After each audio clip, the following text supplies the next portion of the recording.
ಯೋಗ ನಿದ್ರೆ ಪುಟ 168.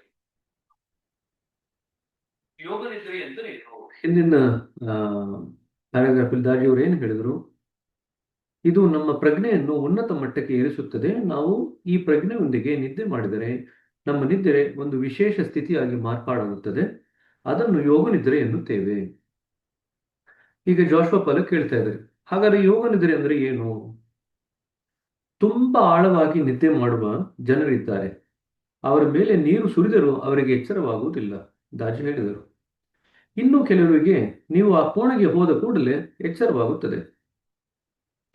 ಸಾಧಾರಣವಾಗಿ ಗಾಢ ನಿದ್ದೆ ಮತ್ತು ಅರೆ ನಿದ್ರೆಯ ನಡುವಿನ ವ್ಯಾಪ್ತಿ ಪಟಲವನ್ನು ನಾವು ಗುರುತಿಸಬಹುದು.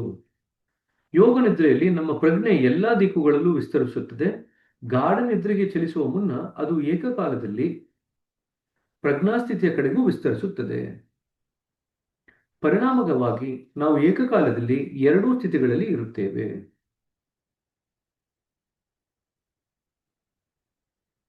ನಾವು ಗಾಢ ನಿದ್ದೆ ಮಾಡುತ್ತಿರುವಾಗಲೇ ಎಚ್ಚರದ ಸ್ಥಿತಿಯಲ್ಲಿಯೂ ಇರುತ್ತೇವೆ. ಹಾಗಾಗಿ ಯೋಗ ನಿದ್ರೆಯಲ್ಲಿ ಕೇವಲ ಭೌತಿಕವಾದ ಮತ್ತು ಮಾನಸಿಕವಾದ ವಿಶ್ರಾಂತಿಯನ್ನು ಪಡೆಯುವ ಬದಲಾಗಿ ನಾವು ನಮ್ಮ ಪ್ರಜ್ಞೆಯನ್ನು ವಿಸ್ತರಿಸಲು ಸಾಧ್ಯವಾಗುತ್ತದೆ. ಅಂಡರ್ಲೈನ್ ಮಾಡ್ಕೊಳ್ರಿ. ನಾವು ಯೋಗ ನಿದ್ರೆಯಲ್ಲಿ ಏಕಕಾಲದಲ್ಲಿ ಗಾಢ ನಿದ್ರೆಯಲ್ಲೂ ಇರ್ತೀವಿ, ಜೊತೆಯಾಗಿ ನಾವು ಎಚ್ಚರಿಕೆ ಅವಸ್ಥೆಯಲ್ಲೂ ಇರ್ತೀವಿ. ಸೊ ಕೇವಲ ದೇಹ ಮತ್ತು ಮನಸ್ಸಿಗೆ ವಿಶ್ರಾಂತಿ ಸಿಗೋದಲ್ಲದೆ ಯೋಗ ನಿದ್ರೆಯಲ್ಲಿ ಏನಾಗುತ್ತೆ, ನಮಗೆ ಪ್ರಜ್ಞೆ ಕೂಡ ವಿಸ್ತಾರ ಆಗುತ್ತೆ. ಆದರೆ ವಾಸ್ತವವಾಗಿ ಇನ್ನೂ ಹೆಚ್ಚಿನದು ಈ ಸ್ಥಿತಿಯಲ್ಲಿ ಸಂಭವಿಸುವುದು. ಒಬ್ಬ ಯೋಗಿ ಇತರ ಸ್ಥಳಗಳಲ್ಲಿ, ಇತರ ಆಯಾಮಗಳಲ್ಲಿ, ಇತರ ಸಮಯಗಳಲ್ಲಿ ಕೆಲಸ ಮಾಡಬಹುದು. ಸೂಕ್ಷ್ಮ ಶರೀರದ ಪ್ರಯಾಣವು ನಡೆಯುವುದು, ಅಲ್ಲಿ ಭೌತಿಕ ಶರೀರದ ಮಿತಿಗಳು ನಿಮ್ಮ ಕಾರ್ಯಗಳಿಗೆ ಅಡ್ಡಿ ಬರದು. ಇವೆಲ್ಲ ನಡೆಯಲು ಯೋಗ ನಿದ್ರೆ ಬಹಳ ಸಹಕಾರಿ. ಆದರೆ ಇದು ಚರ್ಚೆಗೆ ಗ್ರಾಸವಾಗುವ ಬದಲಾಗಿ ವೈಯಕ್ತಿಕ ಅನುಭವವಾಗುವ ವಿಷಯ. ನಾವು ಹಂಚಿಕೊಳ್ಳಬಹುದಾದ ವಿಕಾಸದ ಹಂತದ ಪ್ರಕಾರ ಯಾವುದನ್ನು ಗ್ರಹಿಸಲು ಸಾಧ್ಯವೋ ಅದರ ಬಗ್ಗೆ ಗಮನ ಹರಿಸೋಣ. ಅವಶ್ಯಕವಾಗಿ ಯೋಗ ನಿದ್ರೆ ಬೆಳಗಿನ ಧ್ಯಾನದಲ್ಲಿ ನಮ್ಮನ್ನು ಪ್ರಜ್ಞಾನದ ನಭೋಮಂಡಲದ ಹಾರಲು ಸಿದ್ಧಗೊಳಿಸುತ್ತದೆ. ಸೊ ಸರಿಯಾಗಿ ನಾವು ಪ್ರಾರ್ಥನೆ ಮಾಡ್ತು ಅಂತಂದ್ರೆ ರಾತ್ರಿಯ ನಿದ್ದೆ ಯೋಗ ನಿದ್ರೆಯಾಗಿ ಮಾರ್ಪಾಡಾಗುತ್ತೆ. ಯೋಗ ನಿದ್ರೆಯಾಗಿ ಆದಾಗ ಏನಾಗುತ್ತೆ, ಅದು ನಮಗೆ ಬೆಳಗ್ಗೆದ್ದು ಧ್ಯಾನ ಮಾಡಿದಾಗ ನಾವು ಪ್ರಜ್ಞಾನದ ಸ್ಥಿತಿಗೆ ಒಮ್ಮೆಲೆ ಹೋಗ್ಲಿಕ್ಕೆ ಅದು ಸಹಾಯ ಮಾಡುತ್ತೆ. ಅದನ್ನು ಹೇಗೆ ಮಾಡುವುದು ನಾನು ಕೇಳಿದೆ. ಅಂದ್ರೆ ಪ್ರಜ್ಞಾನದ ನಭೋ ಮಂಡಲಕ್ಕೆ ಹೋಗ್ಬೋದು ಅಂತ ಹೇಳ್ತಿದಾರಲ್ಲ, ಅದನ್ನು ಹೇಗೆ ಮಾಡೋದು ಅಂತ ಕೇಳ್ತಾ ಇದ್ದಾರೆ. ಯಾವುದೇ ಧ್ಯಾನದ ಸ್ಥಿತಿಯನ್ನು ನಮ್ಮ ಮನೋಭಾವಗಳು ನಿರ್ಧರಿಸುತ್ತವೆ. ಅಂಡರ್ಲೈನ್ ಮಾಡ್ಕೊಳ್ರಿ. ಯಾವುದೇ ಧ್ಯಾನದ ಸ್ಥಿತಿಯನ್ನು ನಮ್ಮ ಮನೋಭಾವಗಳು ನಿರ್ಧರಿಸುತ್ತವೆ, ದಾಜಿ ಹೇಳಿದರು. ಈ ಮನೋಭಾವಗಳು ಕ್ರಮೇಣ ಬೆಳೆಯುತ್ತವೆ ಮತ್ತು ಕ್ರಮೇಣ ಮಾಯವಾಗುತ್ತವೆ. ನೀವು ಅಗತ್ಯ ಬಿದ್ದ ಕೂಡಲೇ ಬೆರಳ ಚಿಟಿಕೆಯಿಂದ ಬೇಕಾಗುವ ಧ್ಯಾನ ಭಾವವನ್ನು ಪಡೆಯಲಾರಿರಿ. ಆಗ ಅದು ಈಗಾಗಲೇ ನಿಮ್ಮಲ್ಲಿ ಇರಬೇಕು. ಆದರೆ ನೀವು ಬೆಳಗ್ಗೆದ್ದ ಕೂಡಲೇ ಧ್ಯಾನ ಮಾಡಿದರೆ ಆ ಭಾವ ನಿಮ್ಮಲ್ಲಿ ಯಾವಾಗ ಬೆಳೆಯುತ್ತೆಂದು ಬೆಳೆದಿರುವ ಅವಕಾಶವಿತ್ತು, ಅದು ನೀವು ನಿದ್ರೆ ಮಾಡುತ್ತಿರುವಾಗ ಇರಬೇಕು. ಸೊ ಧ್ಯಾನಕ್ಕೆ ಬೇಕಾದಂತ ಮನೋಭಾವ ಬೆಳೆಸ್ಕೋಬೇಕು ಅಂತ ಹೇಳ್ತಾರೆ. ಅದು ಧ್ಯಾನದಲ್ಲಿ ಕೂತ್ಕೊಂಡಿದ ತಕ್ಷಣ ಒಂದು ಚಿಟಿಕೆನಲ್ಲಿ ನಮಗೆ ಆ ಮನೋಭಾವ ಬರಲ್ಲ. ಆದ್ರೆ ಆ ಮನೋಭಾವ ಬರ್ಬೇಕಂದ್ರೆ ಧ್ಯಾನಕ್ಕೆ ಕೂತ್ಕೊಳ್ಳೋಕ್ಕಿಂತ ಮುಂಚಿನ ಸಮಯದಲ್ಲಿ ನಾವು ಆ ಮನೋಭಾವನ ಬೆಳೆಸ್ಕೊಂಡಿರ್ಬೇಕು. ಇದಕ್ಕಾಗಿ ನಾವು ಮಲಗುವ ಸಮಯದಲ್ಲಿ ಸರಿಯಾದ ಬೀಜವನ್ನು ಬಿತ್ತಬೇಕು. ನಾನು ಹೇಳಿದೆ, ಇದನ್ನ ನಾವು ಹೇಳಿದ್ರೆ ಜ್ಞಾಪಕ ಇದೆಯಾ? ಸೊ ನಾವು ಪ್ರಜ್ಞಾವಂತ ಮನಸ್ಸಿನಿಂದ ಪ್ರಾರ್ಥನಾಮಯ ಭಾವನೆಗಳ ಬೀಜವನ್ನ ನಾವು ಸುಪ್ತ ಪ್ರಜ್ಞೆಯಲ್ಲಿ ಬಿತ್ತುತ್ತೀವಿ. ನಾವು ನಿದ್ದೆ ಮಾಡಿ ಎದ್ದಾಗ ಕಾಲಕ್ರಮೇಣದಲ್ಲಿ ಏನಾಗುತ್ತೆ, ಆ ಪ್ರಾರ್ಥನಾಮಯ ಬೀಜಗಳೇನಿದೆ, ಭಾವನೆಯ ಬೀಜ, ಅದೇನಾಗುತ್ತೆ ಕಾಲಕ್ರಮೇಣದಲ್ಲಿ ಅದು ಬೆಳೆದು, ಯಾಕೆಂತಂದ್ರೆ ಅದು ಫಲವತ್ತಾದಂತ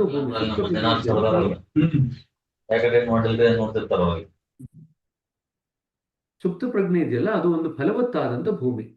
ಅಲ್ಲಿ ನಾವು ಯಾವ ಬೀಜ ನೆಟ್ಟರು ಕೂಡ ಅದು ಬೆಳ್ಕೊಳ್ತಾ ಹೋಗುತ್ತೆ. ಹಾಗಾಗಿ ನಾವು ಈಗ ಪ್ರಾರ್ಥನಾಮಯವಾದಂತ ಭಾವನೆಯ ಬೀಜವನ್ನು ಅಲ್ಲಿ ಬಿತ್ತಿದಾಗ ಅದು ಈಗ ಬೆಳ್ಕೊಳ್ತಾ ಹೋಗುತ್ತೆ. ರಾತ್ರಿ ಬೆಳ್ಕೊಳ್ತಾ ಕಾಲಕ್ರಮೇಣದಲ್ಲಿ ಏನಾಗುತ್ತೆ, ನಮ್ಮನ್ನ ಪ್ರಾರ್ಥನಾಮಯ ಸ್ಥಿತಿಗೆ ಅದು ನಮ್ಮನ್ನ ತಂದು ನಿಲ್ಲಿಸುತ್ತೆ. ಜೊತೆಯಾಗಿ ಅದೇನ್ ಮಾಡುತ್ತೆ, ಪ್ರಾರ್ಥನೆಯ ಭಾವನೆಗಳು ನಮ್ಮ ನಿದ್ರೆಯನ್ನ ಯೋಗ ನಿದ್ರೆಯಾಗಿ ಮಾರ್ಪಾಡು ಮಾಡುತ್ತೆ. ಯೋಗ ನಿದ್ರೆಯಾಗಿ ಮಾರ್ಪಾಡಾದಾಗ ಏನಾಗುತ್ತೆ, ನಮಗೆ ಆ ಧ್ಯಾನದ ಮನೋಭಾವ ಈಗ ರಾತ್ರಿ ಯೋಗ ನಿದ್ರೆನಲ್ಲೇ ಪ್ರಕಟ ಆಗಲಿಕ್ಕೆ ಶುರು ಆಗಿರುತ್ತೆ. ಅಂದ್ರೆ ಮನಸ್ಸು ಧ್ಯಾನಕ್ಕೆ ಉತ್ಸುಕವಾಗಿರುತ್ತೆ, ಉತ್ಸಾಹದಿಂದ ಕೂಡಿರುತ್ತೆ. ಅದನ್ನೇ ಮುಂದಕ್ಕೆ ಹೇಳ್ತಾರೆ ಇವಾಗ. ಹೌದು ಎಂದರು ದಾಜಿ. ಮಲಗುವ ಸಮಯದ ಪ್ರಾರ್ಥನೆಯು ಮೂಲದೊಂದಿಗೆ ಒಂದಾಗುವ ನಿರೀಕ್ಷೆಯುಳ್ಳ ಪ್ರಾರ್ಥನಾಮಯವಾದ ಪ್ರಜ್ಞೆಯನ್ನು ಪ್ರಚೋದಿಸುತ್ತದೆ. ಈ ನಿರೀಕ್ಷೆ ರಾತ್ರಿ ಪೂರ್ತಿ ತುಂಬಿಕೊಳ್ಳುವುದು ಮತ್ತು ಬೆಳಗಿನ ಹೊತ್ತಿಗೆ ನಾವು ಧ್ಯಾನವನ್ನು ಅಂತರಂಗದಲ್ಲಿ ಹಿಗ್ಗಿನೊಂದಿಗೆ ಮಾಡಲು ಹೊರಟಾಗ ಅದು ನಮ್ಮನ್ನು ಮೂಲ ಸ್ಥಿತಿಯ ಆಳಕ್ಕೆ ಆಕರ್ಷಿಸುತ್ತದೆ. ಮತ್ತೊಂದ್ಸರಿ ಓದ್ತೀನಿ ನೋಡ್ರಿ. ಮಲಗುವ ಸಮಯದ ಪ್ರಾರ್ಥನೆಯು ಮೂಲದೊಂದಿಗೆ ಒಂದಾಗುವ ನಿರೀಕ್ಷೆಯುಳ್ಳ ಪ್ರಾರ್ಥನಾಮಯವಾದಂಥ ಪ್ರಜ್ಞೆಯನ್ನು ಪ್ರಚೋದಿಸುತ್ತದೆ. ಯಾಕಂದ್ರೆ ನಾವೇನ್ ಮಾಡಿದ್ವಿ ಇವಾಗ, ಆ ಸುಪ್ತ ಪ್ರಜ್ಞೆಗೆ ಪ್ರಾರ್ಥನಾಮಯವಾದಂಥ ಭಾವನೆಗಳನ್ನ ಹಾಕಿದ್ವಿ. ಈಗ ಆ ಪ್ರಜ್ಞೆ ಯಾವ ರೀತಿ ಮಾರ್ಪಾಡಾಗಿದೆ? ಪ್ರಾರ್ಥನಾಮಯ ಪ್ರಜ್ಞೆ ಆಗಿ ಮಾರ್ಪಾಡಾಗಿದೆ. ಯಾವಾಗ ಅದು ಪ್ರಾರ್ಥನೆ, ಏನಂತ ಪ್ರಾರ್ಥನೆ ಮಾಡ್ತಿದ್ವಿ ನಾವು? ಮೂಲದೊಂದಿಗೆ ಒಂದಾಗಬೇಕು ಅಂತ ಪ್ರಾರ್ಥನೆ ಮಾಡ್ತಾ ಇದ್ವಿ. ಅದೇ ನಮ್ಮ ಪ್ರಾರ್ಥನೆ ಮಾಡ್ತಿರತಕ್ಕಂಥ ಉದ್ದೇಶ ಅಲ್ವಾ? ಸೊ ಅದು ಇವಾಗ ನಮಗೆ ಬೆಳೀತಾ ಹೋಗುತ್ತೆ. ರಾತ್ರಿ ಪೂರ್ತಿ ಆ ಪ್ರಜ್ಞೆನಲ್ಲಿ ಆ ಪ್ರಾರ್ಥನೆಯ ಸಾರ ತುಂಬಿಕೊಳ್ತಾ ಹೋಗುತ್ತೆ. ಯಾವಾಗ ಆ ಪ್ರಾರ್ಥನೆಯ ಸಾರ ತುಂಬಿಕೊಳ್ತಾ ಹೋಗುತ್ತೋ, ನಾವು ಅಂತರಂಗದಲ್ಲಿ ಬೆಳಗ್ಗೆದ್ದು ಧ್ಯಾನ ಮಾಡಬೇಕು ಅನ್ನೋ ಒಂದು ಹಿಗ್ಗಿನಿಂದ ನಾವು ಬೆಳೀತಾ ಇರ್ತೀವಿ. ಬೆಳಗ್ಗೆ ಎದ್ದಿದ ತಕ್ಷಣನೇ ನಮ್ಮನ್ನು ನಾವು ಮೂಲ ಸ್ಥಿತಿಗೆ ಹೋಗ್ಲಿಕ್ಕೆ ಆ ಹಿಗ್ಗಿನಿಂದ ಮಾಡತಕ್ಕಂಥ ಒಂದು ಇದು ಧ್ಯಾನ ಏನಿದೆ, ನಮ್ಮನ್ನ ಪ್ರಜ್ಞಾನದ ನಭೋಮಂಡಲಕ್ಕೆ ಕರ್ಕೊಂಡು ಹೋಗ್ಲಿಕ್ಕೆ ಸಹಾಯ ಮಾಡುತ್ತೆ. ಬೆಳಿಗ್ಗೆ ಹೇಳುವಷ್ಟೊತ್ತಿಗೆ ಆಲ್ರೆಡಿ ನೀವು ಉತ್ಸುಕರಾಗಿದ್ದೀರಾ, ಈಗ ನಾ ಧ್ಯಾನ ಮಾಡಬೇಕು. ಯಾಕೆಂತಂದ್ರೆ ರಾತ್ರಿ ಪೂರ್ತಿ ಸುಪ್ತ ಪ್ರಜ್ಞೆಯಲ್ಲಿ ಹಾಕಿದ್ದೀರಾ, ಪ್ರಾರ್ಥನಾಮಯ ಭಾವನೆಯನ್ನು ಹಾಕಿದ್ದೀರಾ. ಪ್ರಾರ್ಥನಾಮಯ ಭಾವನೆಯಲ್ಲಿ ಏನಿದೆ? ಆ ಭಗವಂತನ ಜೊತೆ ಒಂದಾಗಬೇಕು ಅನ್ನೋ ಒಂದು ಹಂಬಲ ಇದೆ. ಈಗ ರಾತ್ರಿ ಪೂರ್ತಿ ಅದು ನಮ್ಮ ಪ್ರಜ್ಞೆಯಲ್ಲಿ ತುಂಬಿಕೊಳ್ಳುತ್ತೆ. ಬೆಳಗ್ಗೆ ಹೇಳುವಷ್ಟೊತ್ತಿಗೆ ಪ್ರಜ್ಞೆಯಲ್ಲಿ ಆಲ್ರೆಡಿ ನಮಗೆ ಬೆಳಗ್ಗೆ ಹೇಳುವಷ್ಟೊತ್ತಿಗೆ ಉತ್ಸಾಹ ತುಂಬಿರುತ್ತೆ. ಭಗವಂತನ ಜೊತೆಗೆ ಒಂದಾಗ್ತಕ್ಕಂಥ ಆ ಸ್ಥಿತಿ ಕಡೆಗೆ ನಾವು ಹೋಗ್ಬೇಕು ಅಂತ ಮನಸ್ಸಿನಲ್ಲಿ, ಸುಪ್ತ ಮನಸ್ಸಿನಲ್ಲಿ ಆಲ್ರೆಡಿ ಅದು ಉತ್ಸಾಹ ತುಂಬಿರುತ್ತೆ. ನಾವು ಬೆಳಗ್ಗೆ ಎದ್ದಿದ ತಕ್ಷಣ ಧ್ಯಾನ ಕೂತ್ಕೊಂಡಿದ ತಕ್ಷಣ, ಧ್ಯಾನದಲ್ಲಿ ನಾವೇನ್ ಮಾಡ್ತೀವಿ? ಒಂದ್ಸತಿ ಪ್ರೇಯರ್ ಇಟ್ಕೊಂಡು ಧ್ಯಾನ ಕೂತ್ಕೊಳ್ತೀವಿ. ಕೂತ್ಕೊಂಡಿದ ತಕ್ಷಣನೇ ನಮ್ಗೆ ಆಲ್ರೆಡಿ ಸುಪ್ತ ಪ್ರಜ್ಞೆಯಲ್ಲಿ ಉತ್ಸಾಹ ತುಂಬಿದೆ, ಈ ಮೂಲದ ಎಡೆಗೆ ನಾವು ಹೋಗ್ಬೇಕು ಅಂತ. ಆ ಉತ್ಸಾಹದ ಮನೋಭಾವದಲ್ಲಿ ನಾವು ಧ್ಯಾನ ಮಾಡಿದಾಗ ನಮ್ಗೆ ಪ್ರಜ್ಞಾನಕ್ಕೆ ಹೋಗ್ಲಿಕ್ಕೆ ಸಾಕಷ್ಟು ಮಟ್ಟಿಗೆ ಸುಲಭ ಆಗುತ್ತೆ. ರಾತ್ರಿ ಹೊತ್ತು ನಾವು ಪ್ರಾರ್ಥಿಸುತ್ತೇವೆ, ನಂತರ ಮಲಗುತ್ತೇವೆ. ನಾನು ಹೇಳಿದೆ, ಬೆಳಗಿನ ಹೊತ್ತು ಸಹ ನಾವು ಪ್ರಾರ್ಥಿಸುತ್ತೇವೆ, ಆದರೆ ನಾವು ಧ್ಯಾನಿಸುತ್ತೇವೆ. ನಾವು ನಿದ್ದೆಗೆ ಜಾರುವುವೋ ಅಥವಾ ಧ್ಯಾನಿಸಲು ತೊಡಗುವೋ ಎಂಬುದನ್ನು ಯಾವುದು ನಿರ್ಧರಿಸುವುದು? ರಾತ್ರಿ ಪ್ರಾರ್ಥನೆ ಮಾಡ್ತೀವಿ, ನಿದ್ದೆ ಮಾಡ್ಬಿಡ್ತೀವಿ. ಬೆಳಗ್ಗೆ ಪ್ರಾರ್ಥನೆ ಮಾಡ್ತೀವಿ, ಧ್ಯಾನಕ್ಕೆ ಹೋಗ್ತೀವಿ. ಹಾಗಾದ್ರೆ ನಾವು ಪ್ರಾರ್ಥನೆ ಮಾಡಿದ್ಮೇಲೆ ಏನಾಗುತ್ತೆ ಅಂತ ಯಾವ್ದು ನಿರ್ಧಾರ ಮಾಡುತ್ತೆ ಅಂತ ಕೇಳ್ತಾ ಇದ್ದಾರೆ ಜೋಶುವ ಪಲ್ಕ್. ನಿಮ್ಮ ಉದ್ದೇಶ, ನಿಮ್ಮ ಪ್ರಜ್ಞಾಪೂರ್ವಕ ಉದ್ದೇಶ. ದಾಜಿ ಹೇಳಿದರು, ನಾವು ಬೆಳಿಗ್ಗೆ ಧ್ಯಾನಿಸಲು ತೊಡಗುವ ಮುನ್ನ ಪ್ರಾರ್ಥನೆಯನ್ನು ಸಲ್ಲಿಸಿದಾಗ ರಾತ್ರಿ ಮಾಡಿದಂತೆ 2-3 ಸಲ ಪ್ರಾರ್ಥನೆಯನ್ನು ಹೇಳಿಕೊಳ್ಳುವುದಿಲ್ಲ. ನಾವು ಅದನ್ನು ಒಂದು ಸಲ ಮಾತ್ರ ಹೇಳಿಕೊಂಡು ಧ್ಯಾನ ಮಾಡಲು ತೊಡಗುತ್ತೇವೆ. ಇದು ಜ್ಞಾಪಕ ಇಟ್ಕೊಳ್ರಿ, ಇದು ಎಕ್ಸಾಮ್ ಬರುತ್ತೆ. ಬೆಳಗ್ಗೆ ಮಾಡ್ಬೇಕಾದ್ರೆ ಒಂದೇ ಸತಿ ಹೇಳ್ಕೊಡ್ತೀರ ಪ್ರಾರ್ಥನೆ, ರಾತ್ರಿ ಮಲ್ಕೋಬೇಕಾದ್ರೆ 2-3 ಸತಿ ಹೇಳ್ಕೊಂಡು ಅದರ ಅರ್ಥಗಳು, ಅದರ ಭಾವನೆಗಳೇನಿದೆ ಅದನ್ನೆಲ್ಲ ಗ್ರಹಿಸ್ಕೊಳ್ಳಿಕ್ಕೆ ಪ್ರಯತ್ನ ಪಟ್ಟು ಧ್ಯಾನದಲ್ಲಿ ಮುಳುಗಿ ನಂತರ ನಿದ್ದೆ ಮಾಡ್ತೀರ. ಇದು ಯಾವುದು ಮಾಡಲ್ಲ. ಬೆಳಗ್ಗೆ ಧ್ಯಾನ ಮಾಡ್ಬೇಕಾದ್ರೆ ಒಂದ್ಸತಿ ಪ್ರಾರ್ಥನೆ ಹೇಳ್ಕೊಳ್ತೀರಾ, ನಂತರ ಧ್ಯಾನಕ್ಕೆ ಜಾರ್ತೀರಾ. ಹಾಗಾದ್ರೆ 2 ಸತಿನೂ ಪ್ರಾರ್ಥನೆ ಮಾಡ್ತೀವಿ, ರಾತ್ರಿನೂ ಪ್ರಾರ್ಥನೆ ಮಾಡ್ತೀವಿ, ಬೆಳಗ್ಗೆನೂ ನಾವು ಪ್ರಾರ್ಥನೆ ಮಾಡ್ತೀವಿ. ಆದರೆ ರಾತ್ರಿ ಪ್ರಾರ್ಥನೆ ಮಾಡಿದ್ಮೇಲೆ ನಾವು ನಿದ್ದೆಗೆ ಹೋಗುವಂತ ಉದ್ದೇಶ ಇಟ್ಕೊಂಡು ಪ್ರಾರ್ಥನೆ ಮಾಡಿರ್ತೀವಿ. ಆದ್ರೆ ಬೆಳಗ್ಗೆ ಪ್ರಾರ್ಥನೆ ಮಾಡ್ಬೇಕಾದ್ರೆ ನಾವು ಧ್ಯಾನಕ್ಕೆ ಹೋಗ್ಬೇಕು, ಧ್ಯಾನದಲ್ಲಿ ನಿದ್ದೆ ಮಾಡೋಂಗಿಲ್ಲ ಅಲ್ವಾ? ಸೊ ಎಚ್ಚರವಾಗಿರ್ಬೇಕು ಅನ್ನೋ ಉದ್ದೇಶ ಇಟ್ಕೊಂಡು ನಾವು ಧ್ಯಾನ ಮಾಡಿರ್ತೀವಿ, ಪ್ರಾರ್ಥನೆ ಮಾಡಿರ್ತೀವಿ.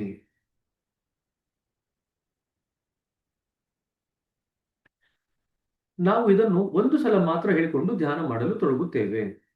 ಏಕೆ ಎಂದು ನಾನು ಕೇಳಿದೆ. ನೀವು ಮಲಗುವ ಸಮಯದಲ್ಲಿ ಸರಿಯಾದ ಭಾವದಿಂದ ಪ್ರಾರ್ಥನೆಯನ್ನು ಮಾಡಿದರೆ ಆ ಪ್ರಾರ್ಥನಾಮಯ ಸ್ಥಿತಿ ನೀವು ಬೆಳಗ್ಗೆ ಎದ್ದಾಗಲೂ ನಿಮ್ಮೊಡನೆ ಇರುವುದು. ಅದಿಲ್ಲದಿದ್ದರೂ ನಿಮಗೆ ಬೇಕಾಗಿರುವುದು ಒಂದು ಸಣ್ಣ ಲಘು ನೆಪ ಮಾತ್ರ. ಕೇವಲ ಚಾಟಿಯ ನೆರಳಿನಿಂದ ಕುದುರೆಯು ಓಡುವಂತೆ ನಮ್ಮ ಒಂದು ಸಲದ ಪ್ರಾರ್ಥನೆಯಿಂದ ನಮ್ಮ ಅಂತರಂಗವು ಜೀವಕಳೆಯಿಂದ ತುಂಬುವುದು. ಪ್ರಜ್ಞಾತೀತವಾದಂಥ ನಭೋಮಂಡಲದಲ್ಲಿ ಹಾರುವುದು ಈಗ ಮಕ್ಕಳ ಆಟಿಕೆ ಇದ್ದಂತೆ. ಇದು ಅರ್ಥ ಆಯ್ತಾ? ಆಲ್ರೆಡಿ ನಾವು ರಾತ್ರಿ ಸುಪ್ತ ಪ್ರಜ್ಞೆನ ಪ್ರಾರ್ಥನಾಮಯ ಸ್ಥಿತಿಯಲ್ಲಿ ಇಟ್ಟಾಗ ನಾವು ಬೆಳಗ್ಗೆ ಎದ್ದು ಪ್ರಾರ್ಥನೆ ಒಂದು ಸತಿ ಹೇಳ್ಕೊಂಡು ಆ ಪ್ರಾರ್ಥನೆಯಿಂದ ನಾವು ಧ್ಯಾನ ಮಾಡಬೇಕು ಅಂತ ನಾವು ಒಂದ್ಸತಿ ಮನಸ್ಸಿನಲ್ಲಿ ಆ ಉದ್ದೇಶ ಇಟ್ಕೊಂಡು ಧ್ಯಾನ ಕೂತ್ಕೊಂಡು ಪ್ರಾರ್ಥನೆ ಮಾಡಿದಾಗ ನಾವು ಪ್ರಜ್ಞಾನದ ಸ್ಥಿತಿಗೆ ನೇರವಾಗಿ ಹೋಗ್ಲಿಕ್ಕೆ ನಮಗೆ ಸಹಾಯ ಆಗುತ್ತೆ. ನೋಡಿ ಎಷ್ಟು ವಿಚಾರಗಳಿದೆ ಪ್ರಾರ್ಥನೆ ಬಗ್ಗೆ ಅಂತ. ಸಾಮಾನ್ಯವಾಗಿ ನಾವು ಪ್ರಾರ್ಥನೆ ಬಗ್ಗೆ ಜಾಸ್ತಿ ಚಿಂತೆ ಮಾಡ್ಲಿಕ್ಕೆ ಹೋಗಲ್ಲ. ಸಾಮಾನ್ಯವಾಗಿ ನಾವು ಪ್ರಾರ್ಥನೆನ ಒಂದು ನಿಮಿಷನೋ 2 ನಿಮಿಷನೋ ಹೇಳ್ಬಿಟ್ಟು ತಕ್ಷಣ ನಿದ್ದೆಗೆ ಜಾರ್ಬಿಡ್ತೀವಿ. ತುಂಬಾ ಜನ ಈ ಪ್ರಾರ್ಥನಾಮಯ ಧ್ಯಾನ ಇದೆಯಲ್ಲ ಅದನ್ನ ಸರಿಯಾದಂತ ರೀತಿಯಲ್ಲಿ ಪ್ರಾಯಶಃ ಅಳವಡಿಸ್ಕೊಂಡಿಲ್ಲ ಅಂತಂದ್ರೆ ಈಗ ನಾವು ಇದನ್ನೆಲ್ಲ ಏನು ಓದಿದ್ವಲ್ಲ ಇದರ ಒಂದು ಪರಿಣಾಮವಾಗಿ ನಾವು ರಾತ್ರಿ ಮಾಡ್ತಕ್ಕಂಥ ಪ್ರಾರ್ಥನಾಮಯ ಧ್ಯಾನ ತಕ್ಕ ಮಟ್ಟಿಗೆ ಚೆನ್ನಾಗಿ ಮಾಡ್ಲಿಕ್ಕೆ ನಮ್ಗೆ ಸಾಧ್ಯವಾಯಿತು ಅಂತಂದ್ರೆ ಇದಿಷ್ಟು ಓದಿದ್ದಾಗ್ಲಿ ಇದಿಷ್ಟು ತಿಳ್ಕೊಂಡಿದ್ದಾಗ್ಲಿ ಸಾರ್ಥಕವಾಗುತ್ತೆ. ಅಟ್ಲೀಸ್ಟ್ ಒಂದು 5-10 ನಿಮಿಷನಾದ್ರೂ ನಾವು ಪ್ರಾರ್ಥನಾಮಯ ಧ್ಯಾನಕ್ಕೆ ಸಮಯ ಕೊಟ್ಟಾಗ ನಮ್ಮ ಬೆಳಗಿನ ಧ್ಯಾನ ಗಾಢವಾಗೋದನ್ನ ಆಳವಾಗೋದನ್ನ ನಮಗೆ ಪ್ರಜ್ಞಾನದ ಅನುಭವ ವೇಗವಾಗಿ ಆಗೋದನ್ನ ನಾವು ಗಮನಿಸಬಹುದು. ಇದು ಒಂದು ಪ್ರಶ್ನೆ ಬರುತ್ತೆ ನಿಮಗೆ, ಸಾಮಾನ್ಯ ನಿದ್ರೆಗೂ ಯೋಗ ನಿದ್ರೆಗೂ ಇರತಕ್ಕಂಥ ವ್ಯತ್ಯಾಸವೇನು, ಯೋಗ ನಿದ್ರೆಯಿಂದ ಆಗ್ತಕ್ಕಂಥ ಪ್ರಯೋಜನಗಳೇನು, ಇವೆಲ್ಲವೂ ಕೂಡ ಪರೀಕ್ಷೆಗೆ ಬರ್ತಕ್ಕಂಥ ಪ್ರಶ್ನೆಗಳು. ಸರಿನಾ?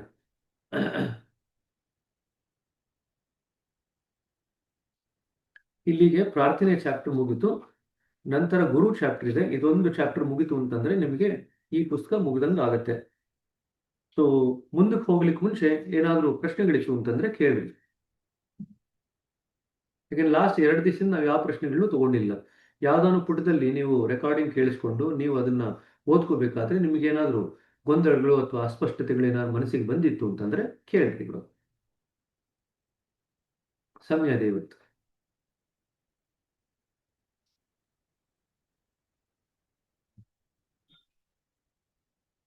ರಾತ್ರಿ ಯಾಕೆ 2-3 ಸತಿ ಪ್ರಾರ್ಥನೆ ಮಾಡ್ತೀವಿ, ಬೆಳಿಗ್ಗೆ ಯಾಕೆ ಒಂದೇ ಸತಿ ಪ್ರಾರ್ಥನೆ ಮಾಡ್ತೀವಿ ಅನ್ನೋದು ಕೂಡ ದಾಜಿಯವರು ಹೇಳಿದ್ದಾರೆ. 2-3 ಸತಿ ಯಾಕೆ ಮಾಡ್ತೀವಿ ಅಂತಂದ್ರೆ ರಾತ್ರಿ ನಮ್ಮ ಉದ್ದೇಶ ಬೇರೆ ಇದೆ. ಉದ್ದೇಶ ಏನಿದೆ? ಪ್ರಾರ್ಥನೆ ಮಾಡಿ ನಂತರ ಪ್ರಾರ್ಥನಾ ಧ್ಯಾನ ಮಾಡಿ ನಂತರ ಮಲಗೋದು. ಅಂದ್ರೆ ನಮ್ಮ ಸುಪ್ತ ಪ್ರಜ್ಞೆಯನ್ನ ಮಾರ್ಪಾಡು ಮಾಡ್ಕೊಳ್ತಕ್ಕಂಥದ್ದು ರಾತ್ರಿ ಉದ್ದೇಶ. ಬೆಳಗ್ಗೆ ನಾವು ನೇರವಾಗಿ ಧ್ಯಾನ ಮಾಡಬೇಕು ಅನ್ನೋ ಉದ್ದೇಶ ಇಟ್ಕೊಂಡು ನಾವು ಪ್ರಾರ್ಥನೆ ಮಾಡ್ತೀವಿ. ಆವಾಗ ಒಮ್ಮೆ ನಾವು ಪ್ರಾರ್ಥನೆ ಮಾಡಿದ್ರೆ ಸಾಕಾಗುತ್ತೆ ಧ್ಯಾನಕ್ಕೆ. ಇನ್ನೊಂದು ತಿಳ್ಕೊಂಡ್ರೆ ಪ್ರಾರ್ಥನೆ ಯಾವಾಗ ಬೇಕಾದ್ರೂ ಮಾಡ್ಬೋದು. ನಾವು ನಿರ್ದಿಷ್ಟವಾಗಿ ಬೆಳಗ್ಗೆ ಮಾಡ್ರಿ ರಾತ್ರಿ ಮಾಡ್ರಿ ಅಂತ ಹೇಳಿದ್ರು ಕೂಡ ಪ್ರಾರ್ಥನೆಯನ್ನ ನಮಗೆ ಯಾವಾಗ ಹೃದಯಕ್ಕೆ ಮಾಡಬೇಕು ಅಂತ ಅನ್ಸುತ್ತೋ ಆವಾಗೆಲ್ಲ ಕೂಡ ಮಾಡಬಹುದು. ಅದಕ್ಕೆ ಯಾವುದೇ ರೀತಿಯಾದಂಥ ನಿರ್ದಿಷ್ಟ ಸಮಯದಲ್ಲೇ ಮಾಡಬೇಕು ಅಂತ ಏನಿಲ್ಲ, ಯಾವಾಗ ಬೇಕಾದ್ರೂ ಮಾಡ್ಬೋದು ಪ್ರಾರ್ಥನೆ. ಇನ್ಫ್ಯಾಕ್ಟ್ ದಾಜಿಯವರು ಏನು ಹೇಳಿದ್ರು ನಿನ್ನೆ ಓದಿದಾಗ, ಪ್ರಾರ್ಥನೆಯನ್ನು ನಾವು ಹಗಲೊತ್ತಿನಲ್ಲಿ ಅಭ್ಯಾಸ ಮಾಡ್ತಿದ್ರೆ ಪ್ರಾರ್ಥನೆಯಲ್ಲಿ ಇರತಕ್ಕಂಥ ಭಾವನೆಗಳನ್ನ ತುಂಬಿ ಪ್ರಾರ್ಥನೆ ಮಾಡೋದನ್ನ ಅಭ್ಯಾಸ ಮಾಡಿದ್ರೆ ರಾತ್ರಿ ನಾವು ಪ್ರಾರ್ಥನಾ ಧ್ಯಾನ ಮಾಡಬೇಕಾದ್ರೆ ಆ ಭಾವನೆಗಳ ಬೀಜವನ್ನ ನಾವು ಸುಪ್ತ ಪ್ರಜ್ಞೆಯಲ್ಲಿ ಬಿತ್ತಲಿಕ್ಕಾಗತ್ತೆ. ನಾವು ಹಗಲೊತ್ತಿನಲ್ಲಿ ಎಚ್ಚರವಾಗಿದ್ದಾಗ ಆ ಪ್ರಾರ್ಥನಾಮಯ ಭಾವನೆಗಳನ್ನ ಹಾಕಿ ಬೆರೆಸಿ ನಾವು ಪ್ರಾರ್ಥನೆ ಮಾಡೋದನ್ನ ಕಲೀಲಿಲ್ಲ ಅಂತಂದ್ರೆ ಒಮ್ಮೆಲೆ ನಮಗೆ ರಾತ್ರಿ ಪ್ರಾರ್ಥನೆ ಮಾಡಿದಾಗ ಆ ಭಾವನೆಗಳು ಬರಲ್ಲ. ಆ ಭಾವನೆ ಬರಲಿಲ್ಲ ಅಂತಂದ್ರೆ ಆ ಭಾವನೆಗಳನ್ನ ನಾವು ಬೀಜವನ್ನು ಬಿತ್ತಲಿಕ್ಕೆ ಆಗಲ್ಲ ಸುಪ್ತ ಪ್ರಜ್ಞೆಗೆ. ಆ ಬೀಜವನ್ನು ಬಿತ್ತಲಿಲ್ಲ ಅಂತಂದ್ರೆ ಸುಪ್ತ ಪ್ರಜ್ಞೆ ಪ್ರಾರ್ಥನಾಮಯವಾದಂಥ ಪ್ರಜ್ಞೆಗೆ ಮಾರ್ಪಾಡಾಗಲ್ಲ. ಯಾವಾಗ ಅದು ಮಾರ್ಪಾಡಾಗಲ್ಲ, ನಾವು ರಾತ್ರಿ ಸುಮ್ಮನೆ ನಾಮಕಾವಸ್ಥೆಗೆ ಪ್ರಾರ್ಥನೆ ಮಾಡಿದ್ರು ಕೂಡ ಅದು ನಮಗೆ ಬೆಳಗಿನ ಧ್ಯಾನದಲ್ಲಿ ಯಾವುದೇ ರೀತಿಯಾದಂಥ ಒಳ್ಳೆ ಪರಿಣಾಮ ಏನು ಕೊಡಲ್ಲ. ಸೊ ಬೆಳಗಿನ ಧ್ಯಾನ ನಮಗೆ ಗಾಢಕ್ಕೆ ಆಗೋದಾಗ್ಲಿ, ಆಳಕ್ಕೆ ಹೋಗೋದಾಗ್ಲಿ, ಅಥವಾ ಪ್ರಜ್ಞಾನ ಸ್ತರಿಗೆ ಅನಾಯಾಸವಾಗಿ ಹೋಗೋದಾಗ್ಲಿ, ಇದು ಯಾವುದು ಕೂಡ ಆಗಲ್ಲ. ಸರಿನಾ? ಸೊ ಪ್ರಾರ್ಥನೆಯಲ್ಲಿ ಈಗ ನೀವೆಲ್ಲರೂ ಕೂಡ ಎಷ್ಟೋ ಜನ ಪ್ರಶಿಕ್ಷಕರ ಅಭ್ಯರ್ಥಿಗಳಿದ್ದೀರಿ.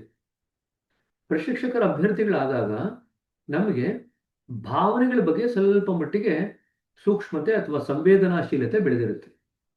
ಮೊದಲು ಹೊಸದಾಗಿ ಬಂದಾಗ ಅಭ್ಯಾಸಕ್ಕೆ ಅವ್ರಿಗೆ ಇನ್ನೂ ವಿಚಾರಗಳಲ್ಲೇ ಅವ್ರ ಮನಸ್ಸು ಮುಳುಗಿರುತ್ತೆ. ನಾವು ಕಾಲಕ್ರಮೇಣದಲ್ಲಿ ಧ್ಯಾನ ಮಾಡ್ತಾ ಮಾಡ್ತಾ ಅರಿವಿನಿಂದ ಅವಲೋಕನದಿಂದ ಧ್ಯಾನ ಮಾಡ್ತಾ ಮಾಡ್ತಾ ಕಾಲಕ್ರಮೇಣದಲ್ಲಿ ಏನಾಗುತ್ತೆ, ನಮ್ಮ ಸೂಕ್ಷ್ಮತೆ ಮತ್ತು ಸಂವೇದನಾಶೀಲತೆ ಬೆಳೀತಾ ಹೋಗುತ್ತೆ. ಯಾವುದ್ರ ಬಗ್ಗೆ ಸೂಕ್ಷ್ಮತೆ ಸಂವೇದನಾಶೀಲತೆ ಬೆಳೆಯುತ್ತೆ? ಅದು ಭಾವನೆಗಳ ಬಗ್ಗೆ ಬೆಳೀತಾ ಹೋಗುತ್ತೆ. ಯಾವಾಗ ಭಾವನೆಗಳ ಬಗ್ಗೆ ನಮ್ಮ ಸೂಕ್ಷ್ಮತೆ ಸಂವೇದನಾಶೀಲತೆ ಬೆಳೆಯುತ್ತೋ ನಾವು ಈಗ ಅದನ್ನು ಉಪಯೋಗಿಸ್ಕೊಂಡು ಪ್ರಾರ್ಥನೆಯಿಂದ ಮತ್ತಷ್ಟು ಲಾಭವನ್ನು ಗಳಿಸ್ಕೋಬಹುದು. ಯಾಕಂದ್ರೆ ಪ್ರಾರ್ಥನೆಯಲ್ಲಿ ಅತಿ ಮುಖ್ಯವಾಗಿ ಬೇಕಾಗಿರ್ತಕ್ಕಂಥದ್ದು ಭಾವನೆಗಳು, ಪದಗಳಲ್ಲ. ಆಯ್ತಾ? ನಾವದೆಲ್ಲ ಓದಿದ್ವಲ್ಲ.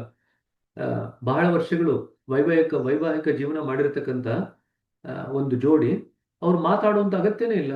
ಬರೀ ಕಣ್ಣಿನ ಸನ್ನೆನೇಲೇನೆ ಏನ್ ಹೇಳ್ಬೇಕು ಹೇಳ್ಬಿಟ್ಟಿರ್ತಾರೆ. ಅದು ಹೇಗೆ ಮಾಡ್ಲಿಕ್ಕೆ ಸಾಧ್ಯ? ಯಾಕಂದ್ರೆ ಅವರಿಬ್ಬರ ಹೃದಯಗಳು ಕೂಡ ಒಂದೇ ರೀತಿಯಾದಂಥ ಕಂಪನಗಳ ಸ್ತರದಲ್ಲಿ ಇರುತ್ತೆ. ಅವ್ರ ಮನಸ್ಸು ಕೂಡ ಒಂದಾಗಿರುತ್ತೆ. ಅವರು ಮಾತಾಡುವಂತ ಅಗತ್ಯನೇ ಬರಲ್ಲ. ಅದೇ ರೀತಿಯಾಗಿ ನಾವು ಸರಿಯಾದಂಥ ರೀತಿಯಲ್ಲಿ ಪ್ರಾರ್ಥನೆ ಮಾಡೋದಾಯ್ತು ಅಂತಂದ್ರೆ ಪದಗಳ ಅಗತ್ಯ ಬರಲ್ಲ. ಕಾಲಕ್ರಮೇಣದಲ್ಲಿ ಕೇವಲ ಭಾವನೆಗಳೇ ಸಾಕಾಗುತ್ತೆ. ಇನ್ನೂ ಮುಂದಕ್ಕೆ ಹೋಗ್ತಿತ್ತು ಅಂತಂದ್ರೆ ಭಾವನೆಗಳು ಸಹ ನಿಂತು ಹೋಗುತ್ತೆ. ನಾವು ಕೇವಲ ಕಂಪನಗಳ ಸ್ತರದಲ್ಲಿ ನಾವಿರ್ತೀವಿ. ಸರಿನಾ? ಇದೊಂದು ಪಾಯಿಂಟ್ ಜ್ಞಾಪಕ ಇಟ್ಕೊಳ್ರಿ. ನೆನ್ನೆ ಓದಿದ್ದು ದಟ್ ಎಷ್ಟೇ ಪ್ರಾರ್ಥನೆ ಮಾಡಿದ್ರು ಕೂಡ ಪ್ರಾರ್ಥನೆಯಲ್ಲಿ ದ್ವಂದ್ವ ಇದೆ. ಕೊಡ್ತಕ್ಕಂಥವ್ರು, ಇಸ್ಕೊಳ್ತಕ್ಕಂಥವ್ರು ಇಬ್ರು ಇದ್ದಾರೆ. ಪ್ರಾರ್ಥನೆಯ ಒಂದು ವಿಧಾನ ಕೂಡ ಇದೆ. ಈ ದ್ವಂದ್ವ ಇರೋದ್ರಿಂದ ಪ್ರಾರ್ಥನೆ ನಮಗೆ ಐಕ್ಯತೆಯನ್ನು ತಂದುಕೊಡಲ್ಲ. ನಿಮ್ಗೆ ಈ ಪ್ರಶ್ನೆ ಕೇಳ್ತಾರೆ ಪರೀಕ್ಷೆನಲ್ಲಿ, ಪ್ರಾರ್ಥನೆ ಐಕ್ಯತೆಯನ್ನು ತಂದುಕೊಡುತ್ತೆ, ಸರಿನಾ ತಪ್ಪ? ಪ್ರಾರ್ಥನೆಯಿಂದ ನಮ್ಗೆ ಐಕ್ಯತೆ ಬರಲ್ಲ. ನಾವು ಎಷ್ಟೇ ಪ್ರಾರ್ಥನೆ ಮಾಡಿದ್ರು ಕೂಡ ಐಕ್ಯತೆ ಆಗ್ಬೇಕಾಯ್ತು ಅಂತಂದ್ರೆ ನಮಗೆ ಧ್ಯಾನದ ಅಗತ್ಯ ಉಂಟು. ಸೊ ಈ ಒಂದು ನಿಟ್ಟಿನಲ್ಲಿ ನಾವು ಧ್ಯಾನವನ್ನು ಸಹ ಅಭ್ಯಾಸ ಮಾಡ್ತೀವಿ. ಇಲ್ಲದೆ ಕೇವಲ ಪ್ರಾರ್ಥನೆ ಒಂದೇ ಮಾಡ್ಬೋದಿತ್ತು. ನಾವೇನು ಓದಿದ್ವಿ? ಪ್ರಾರ್ಥನೆಯಲ್ಲೇನೆ ಎಲ್ಲ ಆಧ್ಯಾತ್ಮಿಕ ಸ್ಥಿತಿಗಳು ಕೂಡ ಅಂತರ್ಗತವಾಗಿದೆ. ಸರಿಯಾದಂತ ರೀತಿಯಲ್ಲಿ ನಾವು ಪ್ರಾರ್ಥನೆ ಮಾಡೋದನ್ನ ಕಲ್ತ್ಕೊಂಡ್ಬಿಡ್ತು ಅಂತಂದ್ರೆ ಎಲ್ಲ ಆಧ್ಯಾತ್ಮಿಕ ಸ್ಥಿತಿಗಳು ಎಳೆ ಎಳೆಯಾಗಿ ಬಿಚ್ಕೊಳ್ತೇವೆ ಅಂತ ಓದಿದ್ವಿ. ಹಾಗಿದ್ರೆ ಧ್ಯಾನ ಯಾಕೆ ಮಾಡಬೇಕು ಅಂತ ಕೇಳ್ಬೋದು ಪ್ರಶ್ನೆ. ಪ್ರಾರ್ಥನೆಯಲ್ಲಿ ಎಲ್ಲ ಸ್ಥಿತಿಗಳು ಬಿಚ್ಕೊಳ್ಳೋದಾಯ್ತು ಅಂತಂದ್ರೆ ಧ್ಯಾನ ಯಾಕೆ ಮಾಡಬೇಕು? ಧ್ಯಾನ ಯಾಕೆ ಮಾಡಬೇಕು ಅಂತಂದ್ರೆ ಪ್ರಾರ್ಥನೆ ಆ ಸ್ಥಿತಿಗಳು ಬಿಚ್ಕೊಳ್ಳಿಕ್ಕೆ ಸಹಾಯ ಮಾಡುತ್ತೆ, ಆದರೆ ಧ್ಯಾನ ಆ ಸ್ಥಿತಿಯಲ್ಲಿ ಐಕ್ಯತೆಯನ್ನು ಪಡ್ಕೊಳ್ಳಿಕ್ಕೆ ಸಹಾಯ ಮಾಡುತ್ತೆ. ಸರಿನಾ? ಆ ಸ್ಥಿತಿ ಬಿಚ್ಕೊಳ್ಳಿಕ್ಕೆ ಸಹಾಯ ಮಾಡ್ತಕ್ಕಂಥದ್ದು ಪ್ರಾರ್ಥನೆ. ಆದ್ರೆ ಪ್ರಾರ್ಥನೆಯಲ್ಲಿ ಬಿಚ್ಕೊಂಡಂತ ಸ್ಥಿತಿ ಏನಿದೆ ಅದನ್ನ ನಾವು ಕರಗತ ಮಾಡಿಕೊಂಡು ಆ ಒಂದು ಸ್ಥಿತಿಯಲ್ಲಿ ಐಕ್ಯರಾಗಬೇಕಂತಂದ್ರೆ ನಮಗೆ ಧ್ಯಾನದ ಅವಶ್ಯಕತೆ ಉಂಟು. ಸೊ ಎರಡೂ ಜೊತೆಯಾಗಿ ಹೋಗ್ಬೇಕು.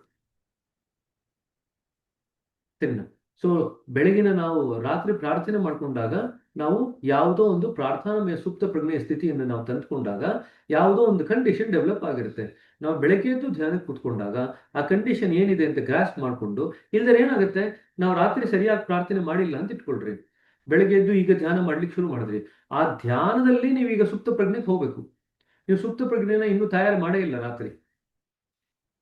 ಧ್ಯಾನದಲ್ಲಿ ಸುಪ್ತ ಪ್ರಜ್ಞೆಯಲ್ಲಿ ನೀವು ಹೋಗ್ಬೇಕಂತಂದ್ರೆ ಸಂಸ್ಕಾರಗಳು ಅಡ್ಡ ಇದೆ. ಸಂಸ್ಕಾರಗಳು ಅಡ್ಡ ಇದ್ದಾಗ ನೀವು ಸುಪ್ತ ಪ್ರಜ್ಞೆ ಅಷ್ಟು ಬೇಗ ಗಾಢವಾಗಿ ಹೋಗ್ಲಿಕ್ಕೆ ಆಗಲ್ಲ, ಆಳಕ್ಕೆ ಹೋಗ್ಲಿಕ್ಕೆ ಆಗಲ್ಲ. ಅವಾಗ ನಿಮ್ಗೆ ಧ್ಯಾನ ಮೇಲ್ಮೇಲೆ ಇತ್ತು, ಧ್ಯಾನ ಅಷ್ಟು ಆಳಕ್ಕೆ ಹೋಗ್ಲಿಲ್ಲ ಅಂತ ಅನಿಸ್ಲಿಕ್ಕೆ ಶುರು ಆಗುತ್ತೆ. ಸೊ ಯಾವಾಗ ಅದು ಒಳಗಡೆ ಹೋಗ್ಲಿಕ್ಕೆ ಶುರು ಆಗುತ್ತೋ ನಾವು ಅದನ್ನ ಪ್ರಾರ್ಥನಾಮಯವಾದಂಥ ಪ್ರಜ್ಞೆಯಾಗಿ ಮಾರ್ಪಾಡು ಮಾಡಿ ನಿದ್ದೆ ಮಾಡಿ ಯೋಗ ನಿದ್ರೆ ಮಾಡಿ ನಾವು ಬೆಳಗ್ಗೆ ಎದ್ದಾಗ ಏನಾಗುತ್ತೆ, ನಮಗೆ ಅತಿ ವೇಗವಾಗಿ ನಾವು ಆಲ್ರೆಡಿ ನಮ್ಮ ಸುಪ್ತ ಪ್ರಜ್ಞೆ ಆಲ್ರೆಡಿ ತಯಾರಾಗಿದೆ. ಸುಪ್ತ ಪ್ರಜ್ಞೆ ಆಲ್ರೆಡಿ ತಯಾರಾಗಿರೋದ್ರಿಂದ ಅಲ್ಲಿಂದ ನಾವು ಪ್ರಜ್ಞಾನದ ಸ್ಥಿತಿಗೆ ಹೋಗೋದು ಅತ್ಯಂತ ಸುಲಭವಾಗುತ್ತೆ. ಸರಿನಾ? ನೀವು ಯಾರು ಏನ್ ಪ್ರಶ್ನೆಗಳು ಕೇಳ್ತಾ ಇಲ್ಲ, ನಾನೇ ಹೇಳ್ತಾ ಇದ್ದೀನಿ. ಏನೇನೆಲ್ಲ ಜ್ಞಾಪಕ ಬರ್ತಿದೆ ನಿಮಗೆ ಮತ್ತೆ ಜ್ಞಾಪಿಸ್ಲಿಕ್ಕೋಸ್ಕರ ನಾನೇ ಎಲ್ಲನೇ ಹೇಳ್ತಾ ಇದ್ದೀನಿ. ಎಲ್ಲ ನೆನ್ನೆ ಮೊನ್ನೆ ಕೇಳಿಸ್ಕೊಂಡ್ರೋ ಇಲ್ವೋ? ನೆನ್ನೆ ಮೊನ್ನೆ ರೆಕಾರ್ಡಿಂಗ್ ಕೇಳಿಸ್ಕೊಂಡ್ರ? ಇಲ್ಲ ಸರ್. ಕೇಳಿಸ್ಕೊಂಡಿಲ್ಲ. ಅದಕ್ಕೆ ನೋಡ್ರಿ, ಯಾವಾಗ್ಲೂ ಒಂದ್ ನಿಮಿಷ, ನೀವು ಯಾವಾಗ್ಲೂ ರೆಕಾರ್ಡಿಂಗ್ ಕೇಳಿಸ್ಕೊಂಡು ಅದನ್ನ ಸ್ವಲ್ಪ ಮಟ್ಟಿಗೆ ಮೆಲುಕು ಹಾಕಿ ಬಂದಾಗ ಪ್ರಶ್ನೆಗಳು ಬರುತ್ತೆ. ಅವಲೋಕನ ಮಾಡ್ಕೊಳ್ತಾ ಇರ್ತೀರ, ಏನ್ ರೆಕಾರ್ಡಿಂಗ್ ಕೇಳಿಸ್ಕೊಂಡಿದ್ದೀರಾ, ಪುಸ್ತಕದಲ್ಲಿ ಏನ್ ನೋಡಿದ್ದೀರಾ, ರೆಕಾರ್ಡಿಂಗ್ ಏನ್ ಕೇಳಿಸ್ಕೊಂಡಿದ್ದೀರಾ, ಎರಡೂ ಮಾಡಿದಾಗ ಎಲ್ಲೋ ಒಂದ್ ಕಡೆ ಮನಸ್ಸಿಗೆ ಒಂಚೂರು ಗೊಂದಲ ಅಂತ ಅನ್ಸುತ್ತೆ, ಅಸ್ಪಷ್ಟ ಅಂತ ಅನ್ಸುತ್ತೆ. ಆವಾಗ ಪ್ರಶ್ನೆಗಳು ಬರುತ್ತೆ. ನೀವು ಏನು ಮಾಡ್ಲಿಲ್ಲ ಅಂತಂದ್ರೆ, ಅವಲೋಕನ ಮಾಡ್ಕೊಳ್ಳಿಲ್ಲ ಅಂತಂದ್ರೆ ಪ್ರಶ್ನೆಗಳು ಬರಲ್ಲ.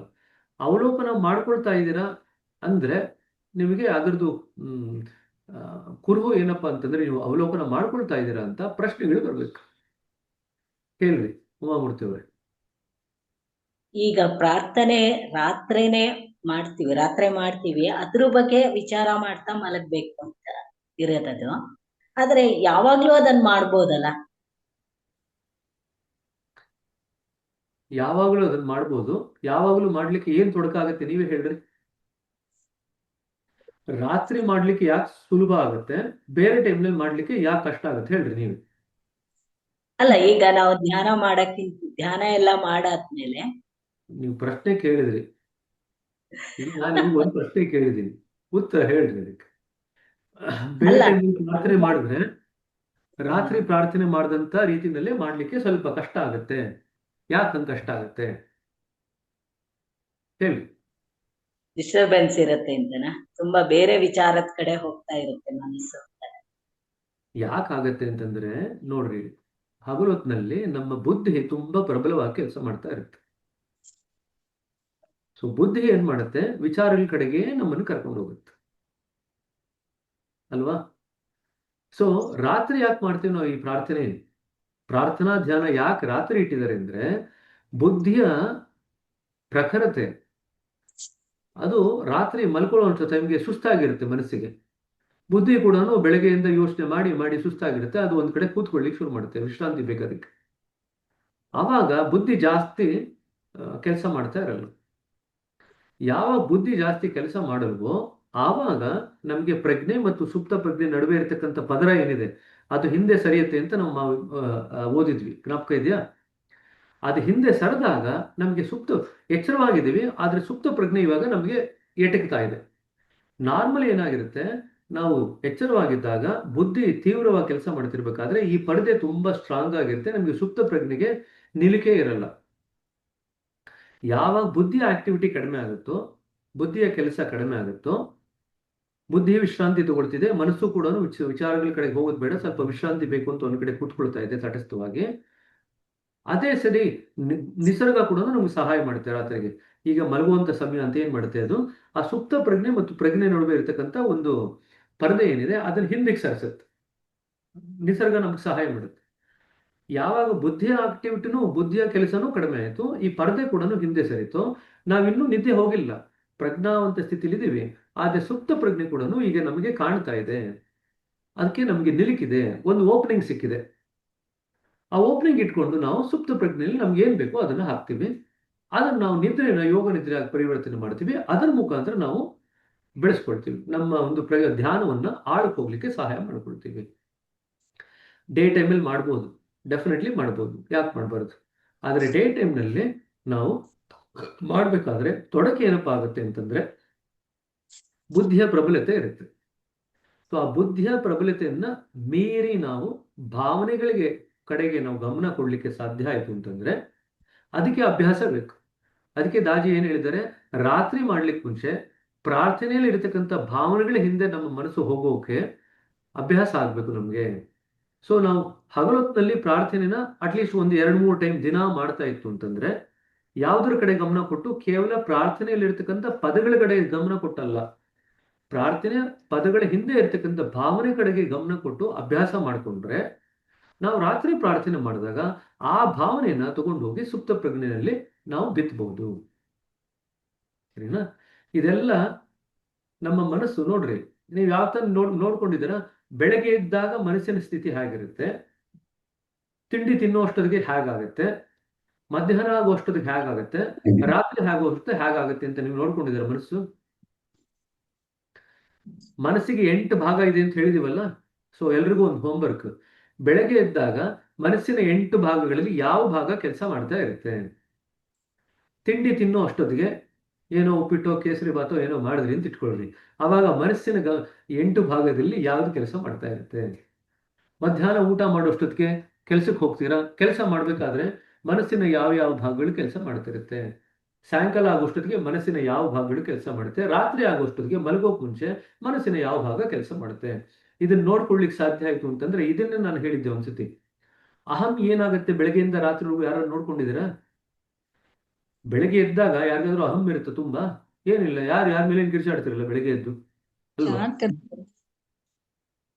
ಏನ್ರಿ, ಶಾಂತವಾಗಿರ್ತದ್ರಿ ಬ್ರದರ್. ಎಲ್ಲ ಶಾಂತಿ ಇರುತ್ತೆ ಅಲ್ವಾ. ಸೊ ಬೆಳಗ್ಗೆ ನಮ್ಗೇನು ಅಹಂ ಏನಿರಲ್ಲ, ತುಂಬಾ ಗಟ್ಟಿಯಾಗಿ ಅಹಂ ಇರಲ್ಲ. ಆದ್ರೆ ಕೆಲಸ ಮಾಡ್ತಾ ಮಾಡ್ತಾ ಕೆಲಸದ ಒತ್ತಡದಲ್ಲಿ ದಿನ ಕಳೆದಂತೆಲ್ಲ ನಮ್ಮ ಅಹಮ್ಮು ಗಟ್ಟಿ ಆಗ್ತಾ ಹೋಗುತ್ತೆ. ಸಾಯಂಕಾಲ ಅಷ್ಟೊತ್ತಿಗೆ ಅಹಂ ಸುಮಾರು ಗಟ್ಟಿ ಆಗಿರುತ್ತೆ. ನಂತರ ಮತ್ತೆ ರಾತ್ರಿ ಬರ್ತಾ ಬರ್ತಾ ಮತ್ತೆ ಅದು ಒಂಚೂರು ಶಾಂತವಾಗ್ಲಿಕ್ಕೆ ಶುರು ಆಗುತ್ತೆ ಅಲ್ವಾ? ಸೊ ಹೌದು ಅಹಂನಲ್ಲಿ ಆಗ್ತಕ್ಕಂಥ ಬದಲಾವಣೆನೆ ಮನಸ್ಸಿನ ಬೇರೆ ಬೇರೆ ಆಯಾಮದಲ್ಲೂ ಆಗುತ್ತೆ. ಸಾಮಾನ್ಯವಾಗಿ ಇದರ ಕಡೆ ಎಲ್ಲ ನಾವು ಗಮನ ಕೊಡ್ಲಿಕ್ಕೆ ಹೋಗಲ್ಲ. ಸೂಕ್ಷ್ಮತೆ ಬೆಳೆದಂಗೆನೆ, ಅರಿವು ಬೆಳೆದಂಗೆನೆ ಇದರ ಕಡೆ ಎಲ್ಲ ಗಮನ ಕೊಡ್ಲಿಕ್ಕೆ ನಮಗೆ ಸಾಧ್ಯವಾಗುತ್ತೆ. ಸರಿನಾ? ಸೊ ನಿಮ್ಮ ಪ್ರಶ್ನೆಗೆ ಉತ್ತರ ಹಗಲೊತ್ತಿನಲ್ಲಿ ಮಾಡಬಹುದು, ಅಭ್ಯಾಸ ಮಾಡಬೇಕು, ಭಾವನೆಗಳ ಕಡೆಗೆ ಅಭ್ಯಾಸ ಮಾಡಬೇಕು. ಕಷ್ಟ ಯಾಕಾಗುತ್ತೆ ಅಂತಂದ್ರೆ ನಮ್ಮ ಬುದ್ಧಿ ತುಂಬಾ ಪ್ರಬಲವಾಗಿರುತ್ತೆ ಹಗಲೊತ್ತಿನಲ್ಲಿ. ಅರ್ಥ ಆಯ್ತಾ? ಈಗ ನಾವು ಧ್ಯಾನದಲ್ಲಿ ಬುದ್ಧಿಯನ್ನು ಮೀರಿ ಹೋಗ್ಬೇಕು. ಅದಕ್ಕೆ ನಾವು ಬುದ್ಧಿಶಕ್ತಿಗೆ ಏನು ಕೆಲಸ ಕೊಡಲ್ಲ ಧ್ಯಾನದಲ್ಲಿ. ಧ್ಯಾನ ಸರಿಯಾಗಿ ಆಯ್ತು ಅಂತಂದ್ರೆ ಬುದ್ಧಿಶಕ್ತಿ ವಿಕಾಸವಾಗುತ್ತೆ, ಬುದ್ಧಿ ವಿವೇಕವಾಗಿ ಮಾರ್ಪಾಡಾಗುತ್ತೆ. ಅದು ಧ್ಯಾನದಲ್ಲಿ ಆಗ್ತಕ್ಕಂಥ ಕೆಲಸ. ಧ್ಯಾನ ಸರಿಯಾಗಿ ಮಾಡಿದ್ರೆ ಬುದ್ಧಿಯ ವಿಕಾಸ ಆಗುತ್ತೆ, ಬುದ್ಧಿ ತಿಳಿಗೊಳ್ಳುತ್ತೆ. ಬುದ್ಧಿ ತಿಳಿಗೊಂಡಾಗ ಅದನ್ನು ನಾವು ವಿವೇಕ ಅಂತ ಕರಿತೀವಿ. ಸರಿನಾ? ವಿವೇಚನಾತ್ಮಕವಾದಂಥ ಬುದ್ಧಿಗೆ ನಾವು ವಿವೇಕ ಅಂತ ಕರಿತೀವಿ. ವಿವೇಚನಾತ್ಮಕವಾದಂಥ ಬುದ್ಧಿ ಈಸ್ ವಿವೇಕ. ಸರಿ. ಹಾಗಾದ್ರೆ ಆ ವಿವೇಚನೆ ಎಲ್ಲಿಂದ ಬರ್ತಾ ಇದೆ? ವಿವೇಚನೆ ನಾವು ಪ್ರಜ್ಞಾನದಲ್ಲಿ, ಧ್ಯಾನದಲ್ಲಿ ಪ್ರಜ್ಞಾನವನ್ನು ಮುಟ್ಟಿದಾಗ ನಮಗೆ ಅಲ್ಲಿಂದ ವಿವೇಚನೆ ಬರುತ್ತೆ. ಕಾಲಕ್ರಮೇಣದಲ್ಲಿ ಅದರ ಪರಿಣಾಮವಾಗಿ ನಮ್ಮ ಬುದ್ಧಿ ವಿವೇಚನಾತ್ಮಕವಾದಂಥ ಬುದ್ಧಿಯಾಗಿ ಮಾರ್ಪಾಡಾಗುತ್ತೆ. ಅದನ್ನೇ ನಾವು ವಿವೇಕ ಅಂತ ಕರಿತೀವಿ. ಪ್ರತಿ ಸ್ಥಿತಿ ಧ್ಯಾನದಲ್ಲಿ ನಾವು ಪ್ರಜ್ಞಾನನ ಮುಟ್ಟಿದಾಗ ನಮ್ಮ ಬುದ್ಧಿ ಮಾರ್ಪಾಡಾಗುತ್ತೆ, ವಿಕಾಸ ಆಗತ್ತೆ, ತಿಳಿ ಆಗತ್ತೆ, ಸೂಕ್ಷ್ಮ ಆಗತ್ತೆ. ಸೂಕ್ಷ್ಮವಾದಂಥ ವಿವೇಚನಾತ್ಮಕವಾದಂಥ ಬುದ್ಧಿನ ನಾವು ವಿವೇಕ ಅಂತ ಕರಿತೀವಿ. ಸರಿ, ಆಯ್ತು ಕಣ್ರಿ. ಮಂಜುನಾಥ್ ಅವರೇ,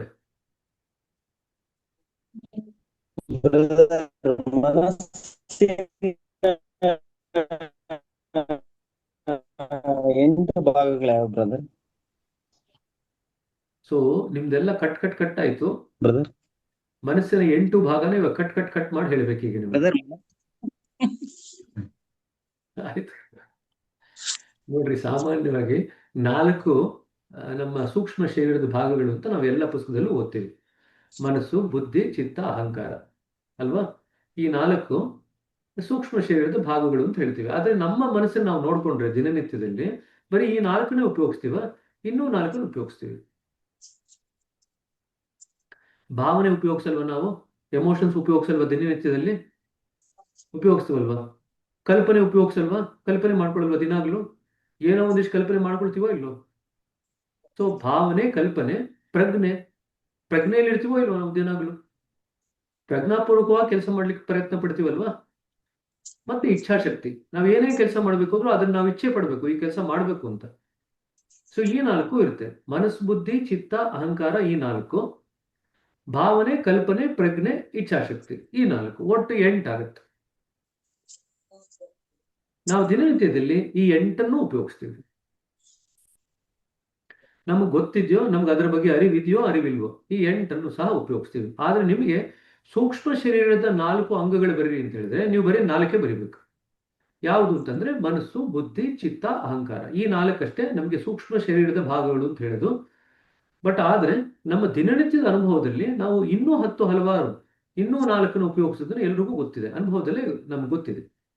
ಸೊ ಸಾರ್ವತ್ರಿಕವಾಗಿ ನೋಡ್ಬೇಕು ಅಂತಂದ್ರೆ, ಕೂಲಂಕುಷವಾಗಿ ನೋಡ್ಬೇಕಂತಂದ್ರೆ 8 ಭಾಗಗಳಿದೆ. 8 ಭಾಗಗಳನ್ನ ನಾವು ಮನಸ್ಸಿನ ಬೇರೆ ಬೇರೆ ಆಯಾಮಗಳನ್ನ ದಿನನಿತ್ಯದಲ್ಲಿ ಪ್ರತಿಯೊಬ್ಬರು ಉಪಯೋಗಿಸ್ತೀವಿ. ಮನಸ್ಸು, ಬುದ್ಧಿ, ಚಿತ್ತ, ಅಹಂಕಾರ. ನೀವು ಎಕ್ಸಾಮಲ್ಲಿ ಬರೆದಾಗ ಈ 4 ಬರೆಯೋದು. ಎಕ್ಸಾಮಲ್ಲಿ ಇನ್ನು 4 ಬರೆದ್ರೆ ಅವ್ರು ಒಪ್ಕೊಳ್ಳಲ್ಲ, ಯಾಕಂದ್ರೆ ಪುಸ್ತಕದಲ್ಲಿ ಇಲ್ಲ ಅಂತ ಒಪ್ಕೊಳ್ಳಲ್ಲ ಅವ್ರು. ಸರಿ, ಅವ್ರಿಗೆ ಎಕ್ಸಾಮ್ನಲ್ಲಿ ನೀವು ಪುಸ್ತಕದಲ್ಲಿ ಏನಿದೆ ಅಷ್ಟೇ ಬರೀಬೇಕು, ಅನುಭವ ಏನಾದ್ರೂ ಆಗಿಲ್ಲ. ಇನ್ನು 4 ಏನಿದೆ: ಭಾವನೆ, ಕಲ್ಪನೆ, ಪ್ರಜ್ಞೆ ಮತ್ತೆ ಇಚ್ಛಾಶಕ್ತಿ. ಈ 4 ಸಹ ನಾವು ದಿನ ಉಪಯೋಗಿಸ್ಕೊಳ್ತೀವಿ. ಒಟ್ಟು 8 ಭಾಗ ಆಯ್ತು. ಸೊ ಇವತ್ತು ಎಲ್ರು ನೋಡ್ರಪ್ಪ, ಇವತ್ತು ಕೂತ್ಕೊಂಡು ನೋಡ್ತೀರಾ, ಈ 8 ಭಾಗಗಳನ್ನ ನಾನು ಯಾವಾಗ ಯಾವಾಗ ಮನಸ್ಸಿನ ಭಾಗಗಳನ್ನ ಉಪಯೋಗಿಸ್ತಾ ಇದ್ದೀನಿ ಒಂದ್ ದಿವಸದಲ್ಲಿ ಅಂತ ಒಂದೇ ಒಂದ್ ದಿವಸ ಮಾಡ್ರಿ ಎಕ್ಸ್ಪೆರಿಮೆಂಟ್. ಇದು ಸಾಕು. 8 ಉಪಯೋಗಿಸ್ತೀವೋ ಇಲ್ವೋ ನೋಡ್ರಿ.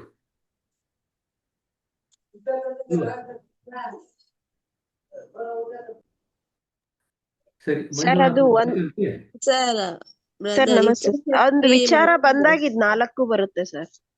ಒಂದು ವಿಚಾರ ಬಂದಾಗ ಇದ್ 4 ಬರ್ತದೆ ಸರ್. ಯಾವ್ದು 4 ಬರುತ್ತೆ? ಒಂದ್ ಥಿಂಕ್ ಮಾಡಿದಾಗ ಅದು ಭಾವನೆ ಬರುತ್ತೆ. ಭಾವನೆ ಬಂದಾಗ ಅದಕ್ಕೊಂದು ಕಲ್ಪನೆ ಮೂಡಿಸ್ಕೊಂತೀವಿ. ಅದಕ್ಕೊ ಸಾರಿ, ನೀವು ಅನ್ಮ್ಯೂಟ್ ಮಾಡ್ಕೊಳ್ರಿ. ರಾಧಿಕಾ ಅವ್ರು ಅನ್ಮ್ಯೂಟ್ ಮಾಡ್ಕೊಳ್ರಿ, ಏನೋ ಹೇಳ್ತಾ ಇದ್ರಿ, ಮ್ಯೂಟ್ ಆಗ್ಬೇಕು. ಹಾ, ಸರಿ ಸರ್. ಸರ್ ಇದು ಇವಾಗ ಒಂದ್ ವಿಚಾರ ನಾವು ಏನಾದ್ರೂ ಒಂದ್ ವಿಷಯ ತಗೊಂಡ್ವಿ ಅಂದ್ರೆ ಅದಕ್ಕೊಂದ್ ಭಾವನೆಯನ್ನ ಸೇರಿಸ್ತೀವಿ. ನಂತರ ಅದಕ್ಕೊಂದ್ ಇದು ಹೀಗೆ ಮಾಡ್ಬೇಕು ಅನ್ನೋ ಒಂದು ಕಲ್ಪನೆ ಬರ್ತದೆ. ನಂತರದಲ್ಲಿ ನಮ್ಗೆ ಏನ್ ಬರುತ್ತೆ, ಹಿಂಗ್ ಮಾಡಿದ್ರೆ ಸರಿ ಹೋಗುತ್ತೆ ಅಂತ ಒಂದ್ ಪ್ರಜ್ಞೆ ಬರ್ತದೆ ಸರ್. ಅದಕ್ ಹಿಂಗ್ ಮಾಡಿದ್ರೆ ಸರಿ, ಹೀಗ್ ಮಾಡಿದ್ರೆ ಸರಿ ಅಂತಂದಾಗ ಅದಕ್ಕೊಂದ್ ನಾವೊಂದ್ ಇಚ್ಛೆ ಸೇರಿಸ್ತೀವಿ. ಇದ್ ಸರಿನೋ ತಪ್ಪೋ ಅನ್ನೋ ಒಂದು ಇಚ್ಛಾ, ನಾವು ಹಿಂಗ್ ಮಾಡಿದ್ರೆ ಸರಿ ಅನ್ನೋ ಒಂದು ಥಾಟ್ಗೆ ಬರ್ತೀವಿ ಸರ್. ಆ ಇಚ್ಛಾಶಕ್ತಿನ ಬಳಸ್ತೀವಿ. ಒಂದು ವಿಚಾರ ತಲೆಗ್ ಬಂತು ಅಂದ್ರೆ ಇದ್ 4 ಬರ್ತದೆ ಸರ್. ಅಲ್ಲಿಗೆ ಧ್ಯಾನದಲ್ಲಿ ನಾವು ವಿಚಾರಗಳ ಹಿಂದೆ ಹೋಗ್ಬಿಡಿ ಅಂತ ಏನ್ ಹೇಳ್ತೀವಲ್ಲ, ಸರ್ ಅದನ್ನ ಅಭ್ಯಾಸ ಮಾಡೋದು ಎಷ್ಟು ಆ, ಪ್ರಾಮುಖ್ಯತೆ ಇದೆ ನೋಡ್ರಿ, ಎಷ್ಟು ಮುಖ್ಯವಾಗುತ್ತೆ. ಧ್ಯಾನದಲ್ಲಿ ಮೂಲತಃ ನಾವು ಕಲಿತಕ್ಕಂಥದ್ದು ವಿಚಾರಗಳಿಗೆ ಹಿಂದೆ ಮನಸ್ಸು ಹರಿಬಿಡದೆ ಇರತಕ್ಕದ್ದನ್ನೇ ನಾವು ಕಲಿಯೋದು. ವಿಚಾರಗಳು ಬರ್ತಾನೆ ಇರುತ್ತೆ, ಜೀವನ ಪೂರ್ತಿ ವಿಚಾರಗಳು ಬರುತ್ತೆ. ಆದ್ರೆ ಆ ವಿಚಾರನ ಹ್ಯಾಗ್ ನಿಭಾಯಿಸ್ತೀರ ಅನ್ನೋದ್ರ ಮೇಲೆ ನೀವು ಹ್ಯಾಗ್ ಬೆಳಿತೀರ ಅನ್ನೋದು ನಿರ್ಭರ ಆಗುತ್ತೆ. ವಿಚಾರಗಳನ್ನು ಸರಿಯಾಗಿ ನಿಭಾಯಿಸಿದಂಥ ವ್ಯಕ್ತಿ ಆಧ್ಯಾತ್ಮಿಕವಾಗಿ ಬೆಳೆಯಕ್ಕೆ ಸಾಧ್ಯವಾಗುತ್ತೆ. ಅನವಶ್ಯಕ ವಿಚಾರಗಳ ಕಡೆಗೆ ಮನಸ್ಸನ್ನು ಹರಿಬಿಡ್ತಕ್ಕಂಥ ವ್ಯಕ್ತಿ ಆಧ್ಯಾತ್ಮದಲ್ಲಿ ಬೆಳಿಲಿಕ್ಕೆ ಸಾಧ್ಯವಾಗಲ್ಲ. ಸರಿನಾ? ಸೊ ವಿಚಾರಗಳನ್ನ ಯಾವ ರೀತಿ ನಿಭಾಯಿಸ್ತೀರ? ಸೊ ಧ್ಯಾನದಲ್ಲಿ ಮೊದಲು ವಿಚಾರಗಳು ಬರುತ್ತೆ, ವಿಚಾರಗಳ ಹಿಂದೆ ಹೋಗಬಾರ್ದು ಅಂತ ಹೇಳ್ತೀವಿ ನಾವು. ಅದಕ್ಕೆ ನಿಮಗೆ ಇದು ತುಂಬಾ ಇಂಪಾರ್ಟೆಂಟ್ ಪ್ರಶ್ನೆ. ಧ್ಯಾನದಲ್ಲಿ ವಿಚಾರ ಬಂದಾಗ ಯಾವ ರೀತಿ ನಿಭಾಯಿಸ್ತೀರಾ? ಇದೊಂದು ಲಾಂಗ್ ಕ್ವೆಶನ್, ಉದ್ದವಾದಂತ ಉತ್ತರನ ನಿರೀಕ್ಷೆ ಮಾಡ್ತಾರೆ. ಯಾವ್ಯಾವೆಲ್ಲ ಧಾಟಿ ಇದೆ ಅಥವಾ ಯಾವ್ಯಾವೆಲ್ಲ ದಾರಿಗಳಿದೆ ವಿಚಾರಗಳನ್ನ ನಿಭಾಯಿಸ್ಲಿಕ್ಕೆ, ಯಾವ್ಯಾವ ದಾರಿ ಇದೆ ಅಂತ.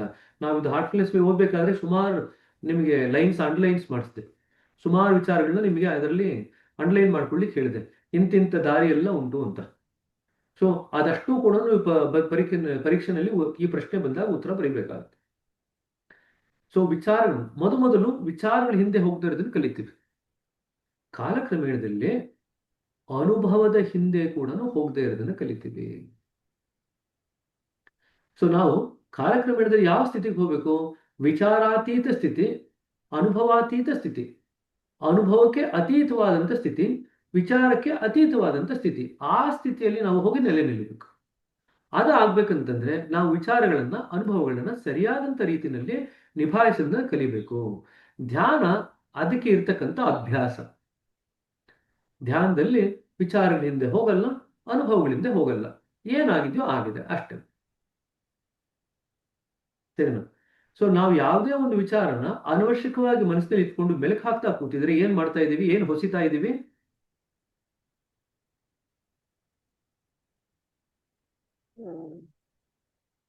ಮುದ್ರೆಗಳು ಏನ್ ಸೃಷ್ಟಿ ಮಾಡ್ಕೊಳ್ತಾ ಇದೀವಿ? ಯಾವುದೋ ವಿಚಾರದ ಕಡೆ ಸುಮ್ಮನೆ ಅನವಶ್ಯಕವಾಗಿ ಚಿಂತೆ ಮಾಡ್ತಾ ಇದೀವಿ. ಕಲ್ಪನೆ ಸರ್, ಕಲ್ಪನೆ, ಸಂಸ್ಕಾರಗಳನ್ನ ಸೃಷ್ಟಿ ಮಾಡ್ಕೊಳ್ತಾ ಇದ್ದೀರ. ಯಾವುದೇ ವಿಚಾರದ ಕಡೆಗೆ ಅನವಶ್ಯಕವಾಗಿ ಚಿಂತೆ ಮಾಡ್ತಾ ಇತ್ತು ಅಂತಂದ್ರೆ ಸಂಸ್ಕಾರಗಳನ್ನ ಸೃಷ್ಟಿ ಮಾಡ್ಕೊಳ್ತಾ ಇದ್ದೀರ. ಅಷ್ಟೇ ಆಗುತ್ತೆ. ಅದಕ್ಕೆ ನಮ್ಮ ಮನಸ್ಸು ಯಾವಾಗಲೂ ನಿರಂತರ ಸ್ಮರಣೆಯಲ್ಲಿ ಇರಬೇಕು ಅಂತ ಏನ್ ಹೇಳ್ತೀವಲ್ಲ, ಭಗವಂತನೆಡೆಗೇನೆ ನಮ್ಮ ಮನಸ್ಸಿನ ಒಂದು ನೆಲೆಗೊಂಡಿದ್ದಾಗ, ಮನಸ್ಸು ಭಗವಂತನ ವಿಚಾರದಲ್ಲಿ ನೆಲೆಗೊಂಡಿದ್ದಾಗ ನಾವು ಸಂಸ್ಕಾರಗಳನ್ನ ಮಾಡಲ್ಲ. ಭಗವಂತನ ಎಡೆಗೆ ವಿಚಾರ ಮಾಡಬೇಕು ಅಂತಲ್ಲ, ಭಗವಂತ ಹಂಗಿದ್ದಾನೆ, ಹಿಂಗಿದ್ದಾನೆ, 4 ಕೈ ಇದೆ, 8 ಕೈ ಇದೆ, ಆ ಶಕ್ತಿ ಇದೆ, ಈ ಶಕ್ತಿ ಇದೆ, ಇದೆಲ್ಲ ವಿಚಾರಗಳಾಯ್ತು. ನಾವು ಭಗವಂತನಲ್ಲಿ ನಮ್ಮ ಮನಸ್ಸನ್ನ ನೆಲೆಸಿದಾಗ ಯಾವ ರೀತಿ ಇಟ್ಕೋಬೇಕು ವಿಚಾರ ಅಂತಂದ್ರೆ, ಭಗವಂತನಲ್ಲಿ ಇರ್ತಕ್ಕಂಥ ಆ ಮೂಲ ಸತ್ವ ಏನಿದೆ, ಆ ಸತ್ವ ನಮ್ಮ ಹೃದಯಕ್ಕೆ ಇಳಿತಾ ಇದೆ. ಆ ಒಂದು ಭಾವನೆಯಲ್ಲಿ ನಾವು ನೆಲೆ ನಿಂತಾಗ ನಮಗೆ ಯಾವುದೇ ಸಾಕಾರ ನಿರಾಕಾರ ಇದ್ರ ಬಗ್ಗೆ ಯಾವುದೂ ತಲೆಕೆಡಿಸ್ಕೊಳ್ಳೋದಿಲ್ಲ. ನೀವು ನಮಗೆ ಬೇಕಾಗಿರ್ತಕ್ಕಂಥ ಇದು ಭಗವಂತನ ಮೂಲ ಅಂತಃಸತ್ವ. ಆ ಅಂತಃಸತ್ವ ನಮ್ಮ ಹೃದಯದಲ್ಲಿದೆ ಅಂತ ಹೇಳಿ ಆ ಒಂದು ಥಾಟ್ನಲ್ಲಿ ನಾವು ನೆಲೆ ನಿಂತಾಗ, ಆ ಒಂದು ವಿಚಾರದಲ್ಲಿ ನಾವು ನೆಲೆ ನಿಂತಾಗ, ಅದ್ರ ಬಗ್ಗೆ ಚಿಂತೆ ಮಾಡ್ತೀರ, ಅದ್ರ ಮೇಲೆ ನೆಲೆ ನಿಲ್ತೀವಿ. ಆಮೇಲೆ ಅದ್ರ ಮೇಲೆ ನೆಲೆ ನಿಂತಿದೀವಿ ಅಂತಲೂ ಮರ್ತೋಗ್ತೀವಿ. ಪ್ರತಿ ಸತಿ ಮನಸ್ಸಿಗೆ ಏನು ಕೆಲಸ ಇಲ್ಲ ಅಂತಂದ್ರೆ ಆ ಒಂದು ವಿಚಾರಕ್ಕೆ ಬಂದು ಅಲ್ಲಿ ನೆಲೆ ನಿಲ್ಲುತ್ತೆ. ನಿಮ್ಗೆ ಆ ವಿಚಾರದಲ್ಲಿ ನೆಲೆ ನಿಂತಿದೆ ಅಂತಾನೆ ಗೊತ್ತಿಲ್ಲ. ಅದೇ ಬಿಕಮ್ಸ್ ಯುವರ್ ರೆಸ್ಟಿಂಗ್ ಪ್ಲೇಸ್. ಯಾವಾಗ ಆ ಸ್ಥಿತಿಯಲ್ಲಿ ನಾವು ಇರ್ಲಿಕ್ಕೆ ಸಾಧ್ಯವಾಗುತ್ತೆ, ಅವಾಗ ನಾವು ಭಗವಂತನ ನಿರಂತರ ಸ್ಮರಣೆಯಲ್ಲಿ ಇರ್ತೀವಿ. ಭಗವಂತನ ಅಂತಃಸತ್ವ ಏನಿದೆ ಅದನ್ನ ಯಾವಾಗಲೂ ಕೂಡ ಗ್ರಹಿಸ್ತಾ ಇರ್ತೀವಿ. ಅದು ಗ್ರಹಿಸ್ತಾ ಏನಾಗುತ್ತೆ, ನಾವು ಏನು ಮಾಡದೇ ಇದ್ರೂ ಸಹ ನಾವು ಆಂತರ್ಯದಲ್ಲಿ ಆಧ್ಯಾತ್ಮಿಕತೆಯಲ್ಲಿ ಬೆಳೀತಾ ಹೋಗ್ತೀವಿ. ಬೇರೆ ಬೇರೆ ಸ್ಥಿತಿಗಳು ನಮಗೆ ತೆರೆದುಕೊಳ್ತಾ ಹೋಗುತ್ತೆ. ಸರಿನಾ? ಅರ್ಚನಾ ಅವ್ರೆ ಹೇಳ್ರಿ. ಬ್ರದರ್ ಬ್ರದರ್, ಇಚ್ಛಾಶಕ್ತಿ ಮತ್ತು ಸಂಕಲ್ಪ ಶಕ್ತಿ. ಅರ್ಚನಾ ಅವ್ರೆ ಹೇಳ್ರಿ. ಬ್ರದರ್, ನಮ್ಮ ಭಾವನೆಗಳು ಸೂಕ್ತ ಪ್ರಜ್ಞೆಯಲ್ಲಿ ಹುದುಗಿದಾಗ ಡ್ಯಾಶ್ ಗಳನ್ನು ಸೃಷ್ಟಿಸುತ್ತೇವೆ. ಸಂಸ್ಕಾರಗಳನ್ನೇ ಭಾವನೆಗಳ ತೀವ್ರತೆ ಬ್ರದರ್. ಹೌದ್ರಿ, ನಮಸ್ಕಾರ. ನಾನು ಸಂಸ್ಕಾರ ಅಂತ ಹಾಕಿದ್ರೆ ಅಲ್ಲಿ ಉತ್ತರ ಭಾವನೆಗಳ ತೀವ್ರತೆ ಅಂತ ವರಿ ಕೊಟ್ಟಿದ್ದೇನೆ. ಮಾಡ್ಕೋಬೇಡ್ರಿ, ವರಿ ಮಾಡ್ಕೋಬೇಡಿ. ಕೆಲವು ಸತಿ ಬೇಕು ಅಂತ ಈ ತರ ಪ್ರಶ್ನೆ ಕೊಡ್ತಾರೆ. ನಿಮ್ಗೆ ಎಷ್ಟು ಮಟ್ಟಿಗೆ ಕನ್ಫ್ಯೂಸ್ ಆಗಿ ಹಾಕಿದಾರೆ ಅಂತ. ನೀವು ಸಂಸ್ಕಾರಗಳು ಬರ್ದಿದ್ರೆ ಅದು ಸರಿಯಾದ ಉತ್ತರ. ಇಲ್ಲ, ಅವ್ರ ಆನ್ಸರ್ ಕೀ ಆನ್ಸರ್ ಒಳಗೆ ಭಾವನೆಗಳ ತೀವ್ರತೆ ಸರಿಯಾದ ಉತ್ತರ ಅಂತ ಕೊಟ್ಟಿದ್ದಾರೆ ಬ್ರದರ್.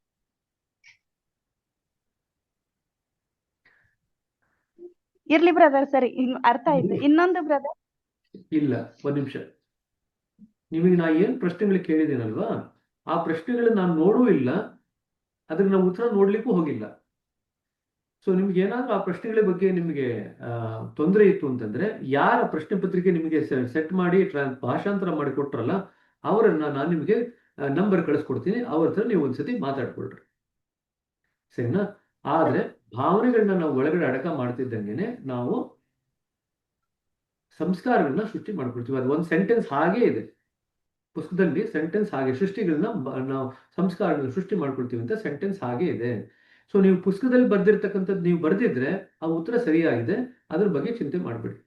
ಯಾಕೆಂದ್ರೆ ಆಲ್ರೆಡಿ ಪುಸ್ತಕದಲ್ಲಿ ಇರೋದು ನಿಮ್ಗೆ ಗೊತ್ತಿದೆ, ಸರಿನಾ? ಚಿಂತೆ ಮಾಡಬೇಡಿ ಅದ್ರ ಬಗ್ಗೆ. ಪುಷ್ಪ ಅವರೇ ಹೇಳ್ರಿ. ನಾವು ವಾಸ್ತವಿಕವಾಗಿ ಸಂಸ್ಕಾರಿಕ ಪರಿಣಾಮಗಳನ್ನು ಅನುಭವಿಸುತ್ತೇವೆ, ನಮ್ಮ ಕಾರ್ಯಗಳ ಪರಿಣಾಮಗಳಲ್ಲ. ಇದು ಸರಿನಾ ತಪ್ಪ ಬ್ರದರ್? ನನಗೂ ಇದು ಸರಿ ಅನ್ಸುತ್ತೆ ಬ್ರದರ್. ಯಾಕಂದ್ರೆ ಪುಸ್ತಕದಲ್ಲಿ ಇದೇ ರೀತಿ ಕೊಟ್ಟಿದ್ದಾರೆ ಅವರು. ನಾವು ವಾಸ್ತವಿಕವಾಗಿ ಸಾಂಸ್ಕಾರಿಕ ಪರಿಣಾಮಗಳನ್ನು ಅನುಭವಿಸುತ್ತೇವೆ, ನಮ್ಮ ಕಾರ್ಯಗಳ ಪರಿಣಾಮಗಳಲ್ಲ.